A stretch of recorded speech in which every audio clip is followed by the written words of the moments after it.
Hello friends, welcome to spice and sparkle. நாம் இன்றைக்கி வித்தியாசமான ஒரு சட்னி ரெசிபி தாங்க பார்க்க போகிறோம். பாவக்காய் சட்னி. பாவக்காய்னாலே பொதுவாக யாருக்குமே பிடிக்காதுங்க. ஏன்னா அதனோட டேஸ்ட் அந்த மாதிரி கசப்பு.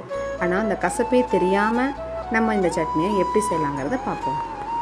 அதுக்கு நான் ஒரு கடாயில் ஒரு 2 டேபிள் ஸ்பூன் போல் கடலெண்ணெய் எடுத்துக்கிறேன்.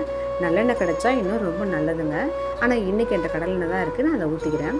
அப்புறம் ஒரு 1/4 கிலோ பாவக்காயை நல்லா பொடியாக நறுக்கி அதில் சேர்த்துப்போம். பாவக்காய் நல்லா நிறம் மாறுற வரைக்கும் நல்லா வணங்கணும், ப்ரௌன் கலரில் ஆகணும். இது ஒரு பக்கம் வணங்கிட்டுருக்கட்டும். அதுக்குள்ளே நம்ம இன்னொரு கடாயில் ஒரு 2 ஸ்பூன் போல் கடலெண்ணெயை ஊற்றிட்டு எண்ணெய் சூடானதும் ஒரு ஸ்பூன் கடலைப்பருப்பு, ஒரு ஸ்பூன் உளுத்தம்பருப்பு ரெண்டையும் சேர்த்து நல்லா பொன்னிறமாக வர வரைக்கும் நல்லா வறுத்து எடுத்துக்கோங்க. அதே மாதிரிங்க பாவக்காய் நல்லா சுண்டணும், சுண்டுற வரைக்கும் நல்லா வணக்கி விடுங்க. நம்ம போட்ட பாவக்காய் பாதி ஆகிற வரைக்கும் நல்லா வணக்கி விட்டுறணும். அப்போ தான் அதில் கசப்பு தன்மை இருக்காது. நல்லா கடலைப்பருப்பு செவந்ததுக்கப்புறம் ஒரு 5-6 வரமிளகா போட்டுக்கோங்க. காரத்துக்கு ஏற்ப உங்களுக்கு கூட குறைய எப்படினாலும் சேர்த்துக்கோங்க. அதுக்கப்புறம் ஒரு கைப்பிடி நிலக்கடலை,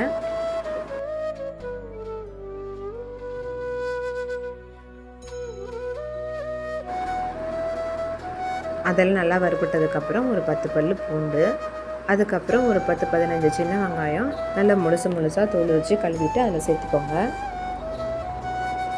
வெங்காயம் நல்லா வணங்கணும்.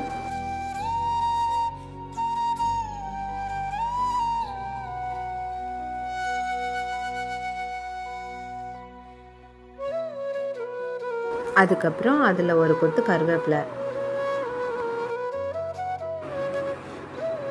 சரிங்க, அதுக்குள்ளே நம்ம பாவக்காவை பார்த்துருவோம் நல்லா வணங்கிருச்சான்னு. இல்லைன்னா நல்லா வணங்கணும், அது வணங்கட்டும். அதுக்குள்ளே இந்த வெங்காயம் வணங்கிருச்சு. அதோட நம்ம இன்னும் ஒரு 4 தக்காளி பழம் நல்லா குட்டி குட்டியாக கட் பண்ணி அதையும் சேர்த்துப்போம். நல்லா வணங்கட்டும். வரமிளகாலாம் தீகிற மாதிரி இருந்துச்சுன்னா எடுத்து தனியாக வச்சுருங்க. ஏன்னா அதோடைய விட்டு ரொம்ப தீஞ்சிட போகுது. அப்புறமா சட்னியினுடைய கலரே அப்புறம் மாறி போயிடும். நல்லா வணங்கட்டும். இந்த பாவக்காய்ங்க நம்ம வாரத்தில் ஒரு முறைனாவது நம்ம கண்டிப்பாக எடுத்துக்கணும். சுகர் பேஷண்ட்ஸ்லாம் இதை அடிக்கடி சாப்பிட்ணும். டெய்லியும் கூட கொஞ்சம் கொஞ்சம் சாப்பிட்லாம், தப்பு இல்லை. ஆனால் டெய்லியும் கசப்போடு சாப்பிட்றதுக்கு இந்த மாதிரி சட்னியாக செஞ்சு சாப்பிட்லாம். கசப்பும் தெரியாது, பாவக்காயும் உள்ளே போன மாதிரி இருக்கும். பாருங்கள், நல்லா வெங்காயம்லாம் நல்லா வணங்கிடுச்சு. இப்போது இதில் ஒரு எலுமிச்சை சைஸுக்கு புளியை சேர்த்துக்கிட்டு அதுக்கப்புறம் ஒரு கைப்பிடி அளவுக்கு கொத்தமல்லி நல்லா பொடியாக நறுக்கி அதையும் சேர்த்துக்கோங்க. அதுக்கப்புறம் ஒரு மூடி தேங்காய் நான் அதை குட்டி குட்டியாக கட் பண்ணி வச்சுருக்கேன், அதையும் இதில் போட்டு எல்லாத்தையும் சேர்த்து ஒரு 2 நிமிஷம் கிளறுங்க. அவ்வளோதான்.